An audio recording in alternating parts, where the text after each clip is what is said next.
name is Doug McGee. I'm the Chief Academic Officer for the Einstein Healthcare Network in Philadelphia, and I'm very pleased to present to you the topic of fundamentals in GME financing.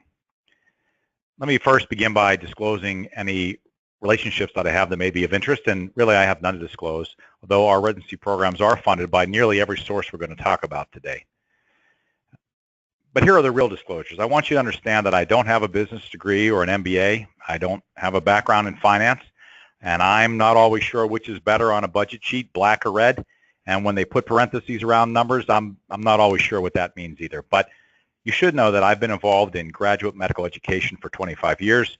I've been a program director. I've been the designated institutional official, and I've wrestled with every GME financing issue in our health system, which is, in fact, probably a lot like your health system. So my interests are aligned with yours, and my presentation today is not a finance presentation, but really a presentation that's aimed at trying to address some of the struggles that you face as you try to manage your residency program finances. So why is this even worth talking about? And really, what does GME funding have to do with your residents, the faculty, your curriculum, your conferences, your lab coach, your simulation training, your coordinator, your teaching time, almost anything you could name for your program? What does it have to do with you in your career?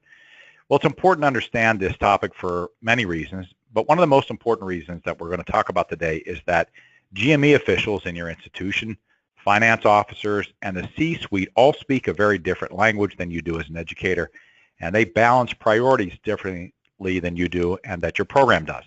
And until you understand that you need to understand their perspective, you won't be a very good negotiator and you won't be able to speak the same language that they do. So part of our goal today is to make certain that we get those language nuances taken care of. Certainly, many of you have understood that institutional financial pressures have increased. Healthcare is under assault from a financial perspective, and we all are being asked to do more with less, and that's really true for GME as well. Governmental sources are being pressured. Many of you know that we are funded for graduate medical education by the CMS, and you don't have to watch the news for more than 1 or 2 days in a row when you realize that CMS is under financial pressure. We're going to talk about some of that today and how that's important to our work as GME educators. But the rest of the stuff that's part of medicine too is a real issue. Issues around workforce. How many physicians do we need? How many will we need in the future? We've started more medical schools. The medical schools have gotten much larger. There's been a proliferation of mid-level providers, and we are really starting to reevaluate some of the very foundational elements that have been present in GME financing for decades. And I can assure you that your institution is looking at your program. I know in our institution, we're looking at all of our programs. And the reason that is because reports like this are out there. And this is one of my favorite reports. If you ever have a chance to go pull a report out and take a look at it, that actually helps you understand some of what we're going to talk about is this report that was produced by the RAND Corporation. And the title really says it all. Does it cost more to train residents or to replace them?